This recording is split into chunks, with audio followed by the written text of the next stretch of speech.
first of its kind at 9 o'clock on the 2nd of July 2021. Hi, Tega. Good morning. Sorry, hi. Hi. Okay, good morning. Hi, good morning. I'm Valentine Ohu. And I'm Ayo Myra Essay. Hello, Tega Onojaife. How are you doing today? Well, I could be better, but I just remember that Shakari Richardson qualified for the Olympics with the colorful hair, amongst other things. And then her test turns up that she had smoked cannabis. Oh, So she may not make it to the Olympics. So all that celebration we we're having last week and we're cheering her, and she was just saying, "Oh, I mean, she's very flashy. You can't miss her on track. An amazing sprinter too. She was so excited to be an Olympian. Then the test turns up.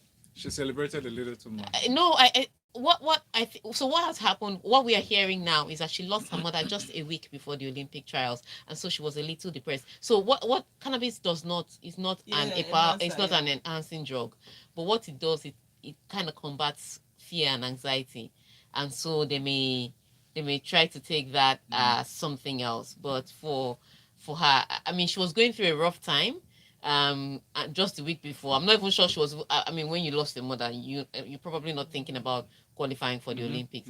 But she lost her mother just a week before, and so maybe all of that to get her mind off it, and then she won. I mean, she qualified, but her test has turned up with that result now. So questions about her, even if it's not a performance enhancing drug, questions about her making it to the Olympics have arisen. In other news, a 29-year-old record for the 400 meters hurdle was broken yesterday, shaved off by 8 whole seconds. I'm saying soon men will be flying. This one, this one we are talking, men will be flying. So it was shaved. I think it was Kevin Young that had the record for 29 years, a US sprinter, and now it has been broken by Warholm. I think he's from Sweden. So. Great one. That's fantastic. Interesting news coming towards the Olympics. So one good news, one not so good news. I saw some. But that's the start of the show. I saw Coco Golf splitting the other day on the yeah. We'll talk about that too. What a way to start the show. If you'd like to join the conversation, we're streaming live on YouTube. So go on to youtube.com/smooth981FM Lagos. Yep, and you can send messages to WhatsApp 0809 444 0981. Taya does a very special welcome dance for you. So if you want to see that, go onto our YouTube channel. That's right. All right, let's start off with some basketball, shall we? Atlanta Hawks Trae Young misses Game 5 loss to Milwaukee Bucks with bone bruise.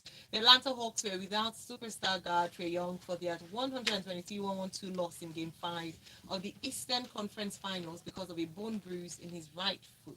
The Hawks on Thursday were unable to replicate the strong all-round performance that carried them to a win in Game 4 without Young, despite another good outing from Bogdan Bogdanovic with 28 points. Okay, so huge one for Milwaukee Bucks and Atlanta Hawks. Yesterday, Atlanta Hawks were saying that Trae Young may come back because he was a game-to-game, but I think he tried to move on his ankle. It wasn't working, so he didn't start. And remember the game before, I had told you that Giannis Antetokounmpo had a hyperextended knee. Yes. They did the MRI scan. There was no structural or ligament damage. However, he still couldn't play. So maybe the knee is still sore. He still couldn't play. They said he was at the gym to do some warm-ups, but he didn't do any on-court. He didn't try any on-court game or anything. So he was out yesterday. So the question was, how were the Bucks going to fare without Giannis? Because we had seen how the Hawks had fared without Trae Young, and they won the game.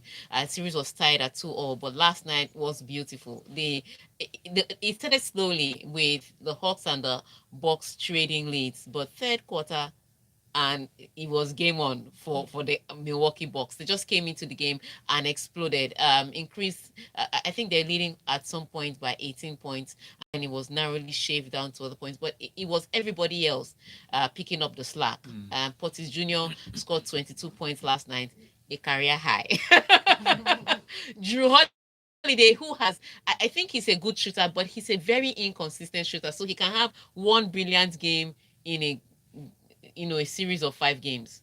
So you don't know which game it's going to be. I think last night was the brilliant game he had. He also came up in double figures. Brooks Lopez, who I think is not the sharpest tool in the shed.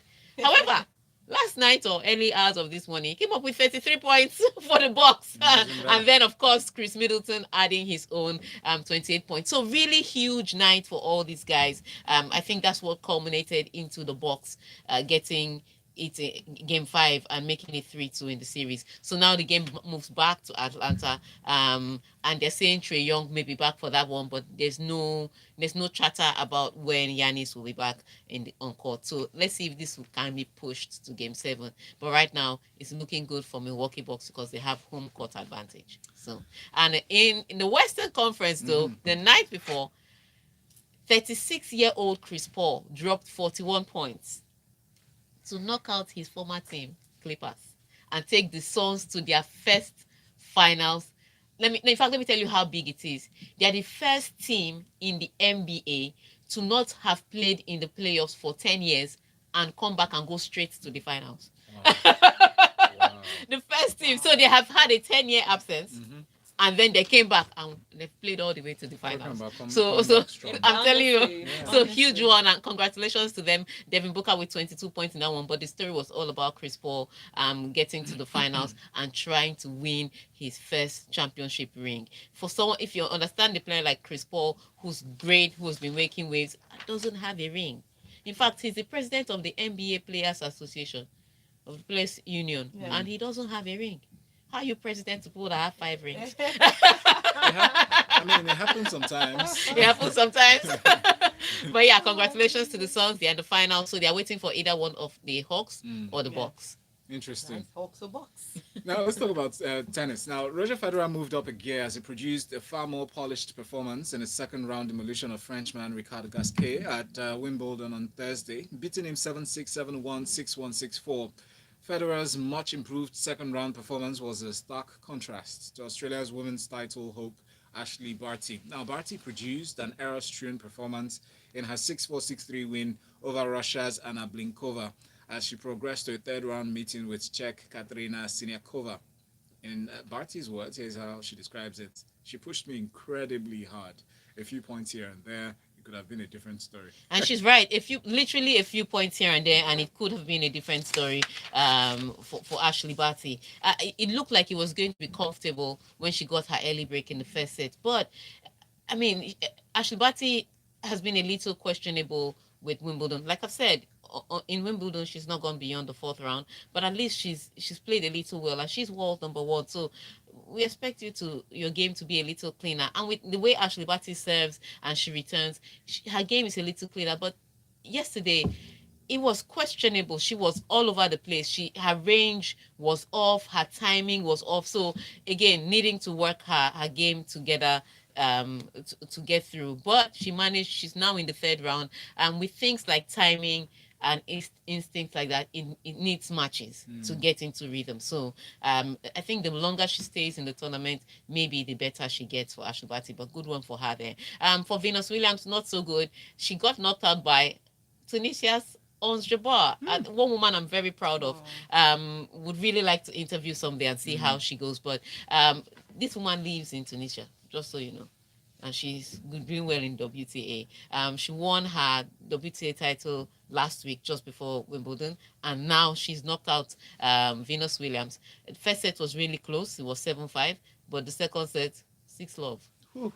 Goodbye and God bless you.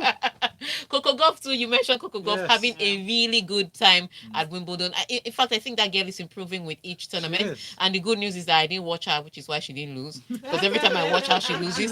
So, it was a disturbing trend. So I always watch her after she's won. Thank you for that. Just for good measure. So she's progressed also through the next round. But for the men, though, Roger really struggling. And people, I think, people take it for granted because he's naturally gifted. They think that because he's naturally gifted, he doesn't work as hard. That's not true. If you're naturally gifted and you don't work as hard, you end up like Ronaldinho. Right. Instead of being celebrated, or you'll be in prison somewhere in another country. Yeah. So it's not like he works as hard, but because he's been out for 19 months, and he's had 2 surgeries on his knee. I don't think it's just the time out that is the problem. I think he's reworking his knee, which means he has to rework his serves, he has to rework his ground strokes, because his knees aid in the movement. And if you know anything about Roger Federer, it's his footwork that helps him. And so he's struggling with that. Again, he too is off with timing, he's off with instinct, which is why he's making a lot of unforced errors. But he was able to overcome Richard Gasquet yesterday. And his next opponent is Cam Newry, a Brit. So he's playing a Brit on centre court in Wimbledon. I don't know if they are going to support him, Sha. I don't think so. They are very loyal. Emma from Makoka says, great analysis, Tiger. Milwaukee players put in great shifts. Guess no one passed the ball. I hope the cannabis doesn't keep our star girl out of the Olympics. Really had high hopes for her. Yep. It's an unusual time, but we'll need to take a break. We'll be back to share more stories. This time we'll go to Formula One. This is the Locker Room 981. This is Michelle Dede. I was going to say, because I don't know what the timing is now. Yeah, so we will not go to Formula One. Okay. So they haven't had, so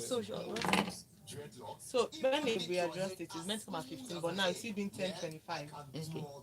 So I think the 25 will do at 9:30.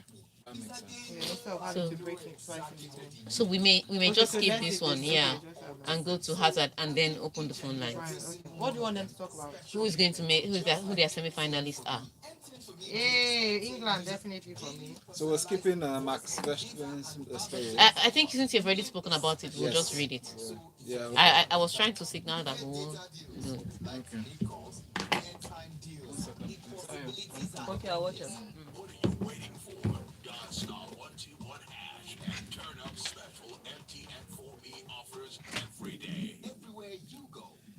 Yeah.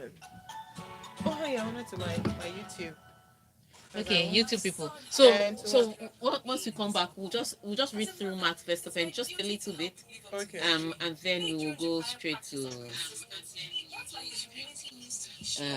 Hazard, and then open. Oh no, we'll mention that the phone lines will be open now that we know who the quarterfinals. I mean, the quarterfinals are happening this weekend. Okay. When is semi-final taking place? Sometime When next does week. the quarterfinal start? Today. Today. When is This England playing? Who are they playing? Tomorrow. England is playing Ukraine. They're not even playing a better team. The big matches are Belgium, Italy tonight. Yeah, tonight, yeah. Spain, Switzerland tonight. It's like watching the EPL. Sega. Because all the EPL players are in the game. Even better. Oh my goodness. It was so good watching the English match, honestly. Are you serious? I love, obviously not, I'm not there for the great football. I'm there mainly for the, okay, we're back now. Okay. Smooth 98.1, love music, love life. It's still the Locker Room 981 new time in, and it's 9:14 a.m. here in the studio. I am Myra Essay with Valentine Ohu in the second half of today's show with Tega Onojaife. We're going to be opening the phone line, so get ready. 0144890898981. That's 014489981. Now, before we get to that story, and by the way, what's the question we're asking? We're asking who your semi-finalists are for the Euros 2020. Yeah. So you know who is playing tonight. We start with Italy. No, we start with Switzerland versus Spain. Okay. And then Italy, Belgium, or Belgium. Belgium, Italy, because Belgium is the one that seemed to be the home team officially. Then England, Ukraine. When's that match? When's that match? That's tomorrow. Tomorrow. Okay. All those are Please, we are watching this. My team. So just tell me for your weekend who your semi-finalists would be going into the semi-finals. So will Belgium defeat Italy? Will Switzerland pull another one against Spain? Let's see how it goes. Predictions. Please call us on 014489981. Christian from Dubai says, good morning, guys. It's just over 1 hour to the start of the Austrian Grand Prix weekend. Rooting for Max as usual, but Mercedes might take this weekend due to the softer compound that Pirelli will introduce this weekend. Loving this new time will just work perfectly for you. Thank you. All right, Max Verstappen is favorite on current form to lift F1 title, says Fernando Alonso. Yes, of course, when you think about it, he's 18 points ahead of Lewis Hamilton. He's won the last 4 races back to back. Their car just seems to be faster, and there's nothing that Mercedes has done that is able to catch up. He won by the most dominant time last weekend with 38 seconds. Everything is just stacking up in his favor, and they're at the same track. And I don't think that the Mercedes would have changed much in 3 days to be able to combat that. Barring any reliability issues, it looks again like Red Bull may take this weekend. And I think Mercedes will just be coming here to do damage control. But you know who Lewis Hamilton is. He will step... We know. He will continue fighting and pushing until the very last minute to try and take everything out of this race. So that's what makes it interesting. However, if you're looking at this season with the fact that Mercedes said they've stopped developing and Red Bull are still developing their car, regardless of the fact that next season there are going to be new rules, then you will say that this looks like, Max may take this season. But we wait to see how the weekend turns out. Like I said, Christian said, the first practice session will be at 10 a.m. So we see how the cars perform. We'll see how they perform. All right. So let's move on to the Euros now, shall we? And the predictions are now live. The phone lines are open, 01448991. Who do you predict will go on to the semi-finals out of the teams that Tega just mentioned? Yeah, so Belgium, Italy, Switzerland.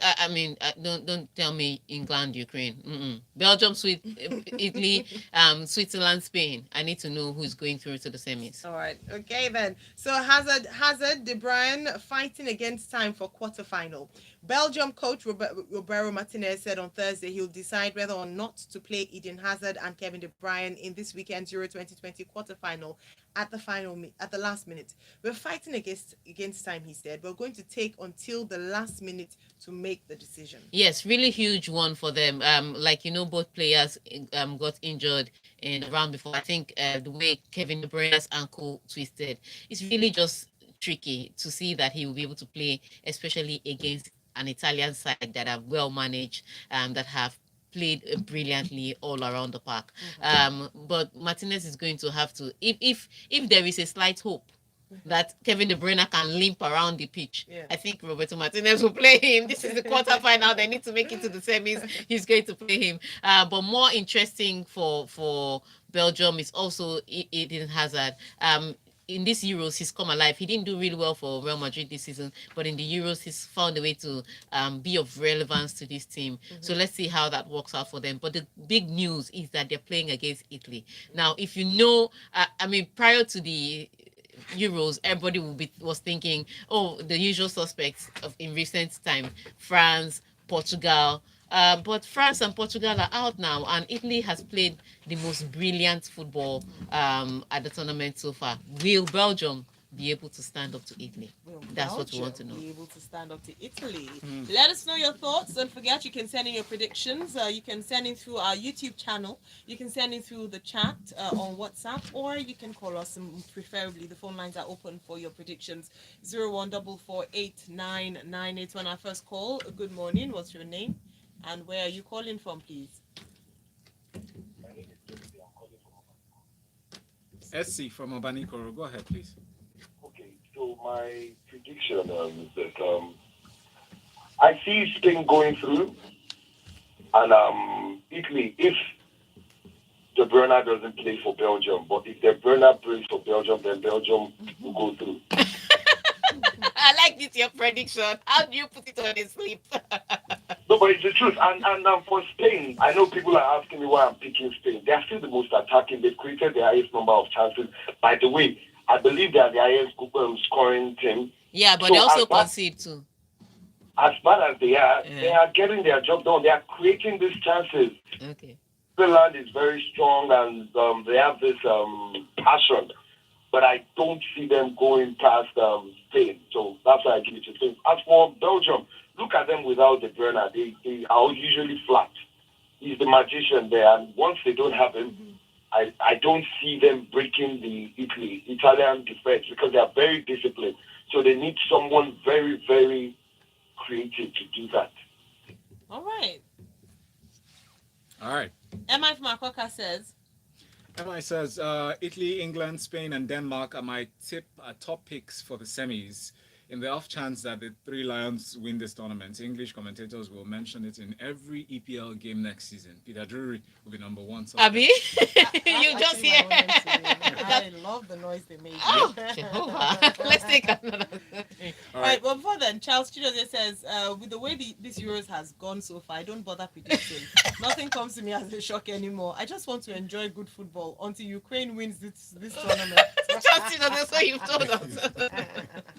Spain coach Luis Enrique described Switzerland as one of the hardest working and most cohesive teams at the European Championship. In his words, they will be a difficult team for us.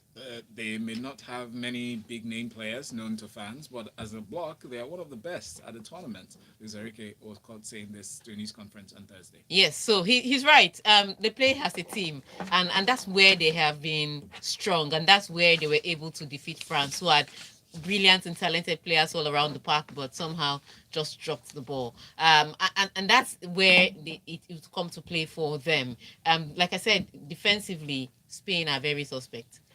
They've been suspect since they started looking for a better pairing than Piqué and Ramos in the center of that defense. So as long as they're still trying to work that out, they will be exposed. And because they are exposed there, if you remember, like I told you the game before, France conceded the same type of goal twice in one match. Well, I said the only difference was that the goalkeeper, for the first one he dived, the second one he didn't even know what was going on. You know when she was saying this on Wednesday, all I thought about was if somebody does something the first time, at least you know that's a lesson. You take a lesson from that experience. It's beyond me. Twice. So you have to understand that, look, the Swedes can, especially aerially, they can get into that Spanish defense, and on the counter, they can catch the Spanish off guard because they are actually pro attack.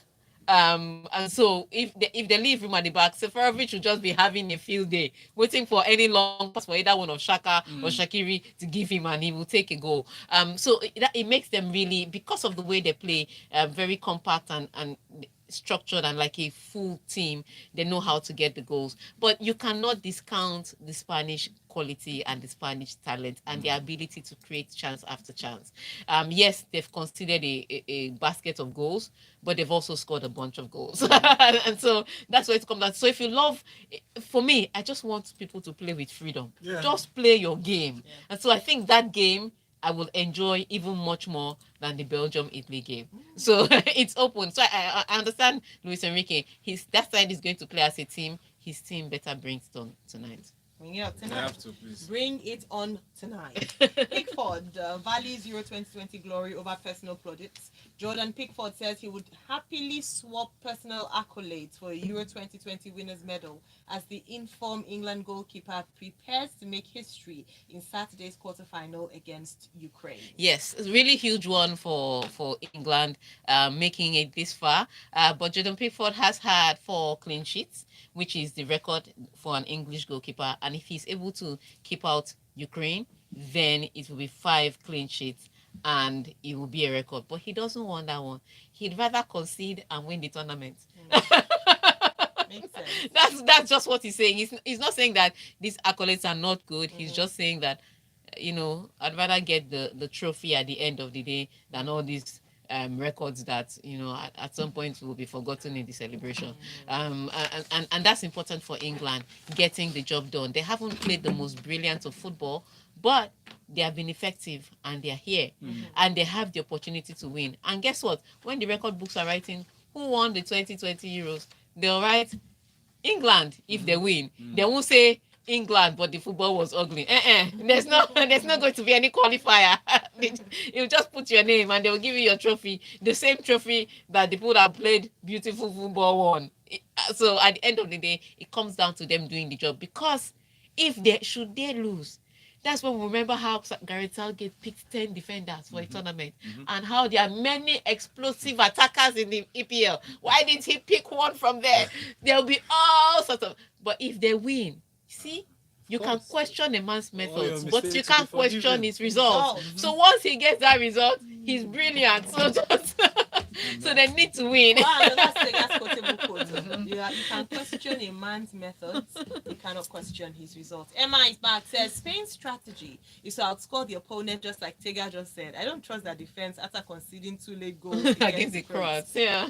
Says Emma. All right, let's move on. Brazil versus Chile in Copa America 2021. Brazil and Chile will battle for a semi-final spot at Copa America 2021 when they meet at the Estadio Olímpico Nilton Santos in Rio de Janeiro on Saturday. Yes, huge one at the Copa America. People have forgotten that the Copa America happens, but it is going on, and this is a quarterfinal. So Brazil is looking for a spot in the semis. Like I said, they're favorites to win. They're playing at home. They have a solid team. I think they only dropped points in their last game when they had a draw. Before then, they were on a good winning streak. So Chile, on the other hand, draw, loss, and they made it through. This is not the Chilean side. Again, this is not the Chilean side. This is not the form of the Chilean side that won the Copa America. So let's all just agree. It looks on paper, it seems that Brazil are going to win this game easily. But sometimes teams like Chile, they do what they need to do to get out of the group stage. And then in the quarterfinals is when they start bringing their football. So games may change over this weekend, but we see how that goes. For now, it looks like Brazil is favourite to win that one and go through. Argentina takes on Ecuador, also in the quarterfinals. Argentina, their last game, they won it by 4-1. Prior to that, it was miserly 1-0 victories that they were getting. My darling, I know. Do you know how much defense they would have put up? So they play against Ecuador. Let's see how it turns out for them. But so far, Copa America, not getting as much coverage, not getting as much noise. I think, again, that federation needs to... it's a bit like CAF. They need to sort out their organization and their administration. But they still manage to hold their own tournament. And we are waiting to see whether we'll hold our own. Yeah. So let's see how it works out for them. But they have brilliant players on the continent, and I guess that helps sell the Copa America. Yes, yeah, it does. We'll touch on a story that probably affects Ayo the most. I love it. I'm so excited. I am so excited. All right, so Tottenham on Wednesday. Would you be excited again next week? Let's see.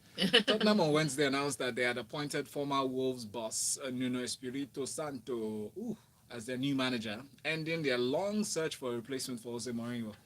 The clubs posted a statement on their website, and it reads, "When you have a squad with quality and talent, we want to make the fans proud and enjoy." Yeah, I think at the end of the day, that's where their hand could reach. They tried Conte, market did not sell. They tried to get Pochettino back from PSG. No way. Market did not sell. So I guess they took the one that was available. But it's good to have him. Apart from last season where Espirito Santo finished outside the top 10, he's been doing pretty well with Wolves. So I guess he's not a bad choice to take. Looking at all things. But we'll see how he works out going forward. First of all, we have to know if Harry Kane is going to stay. Because yes, he has indicated that he wants to leave, but now they're haggling. How much is his price tag going to be? So if they're not able to conclude that sale, then maybe he stays, and then we see how he works with Nuno. But the good news for Tottenham is that they have settled that one. Now, let me make it interesting. So, in tennis, when Nick Kyrgios was playing yesterday, some fans were asking him about what he thinks about Tottenham and the new coach. What is it? He was playing his tennis, and he started to discuss with them. You know Nick Kyrgios now. Nick Kyrgios is all about entertainment. During his tennis game, he turned around to answer them, then he continued playing. How do you ask him a personal question? That's just, you're at Wimbledon. Again, you're in England, and they're always going to ask you about football at some point. Actually. Interesting. And that's just an interesting fact to put out there. Not that it changes anything, but hey. All right, my wife from Omole, wrapping up things, says, "Good job, guys. My final 4 Euros are Italy, Czech, Spain, and England. The Bucks will win the series, and Sun celebrated their Western Conference win like they won the NBA championship. I can't wait for the banter drums to start beating." Yep. Thank you so much. What a way to wrap up the stories. Yeah. I'm telling you, I just find this Wolves new manager, Tottenham's new manager's name curious, because I was just looking up the meaning of Nuno, grandfather, and I know Espirito Santos means Holy Spirit. That's his name. Yeah, he's been. So I guess it's official to say that I'm now back at Tottenham. Well, till after the first Let's 10 check games again of the next week. season. No, I'm with them for the season. I'm with Nuno. Grandpa. Espirito Santo. Thanks for watching. Thank you so much for watching on YouTube. Thank you all. Please type Smooth FM Lagos if you haven't subscribed. Subscribe to our channel on YouTube to watch the lovely Ayamiro essay and Valentine. Anthony. Add myself. Good morning. Sporting world never loses its action.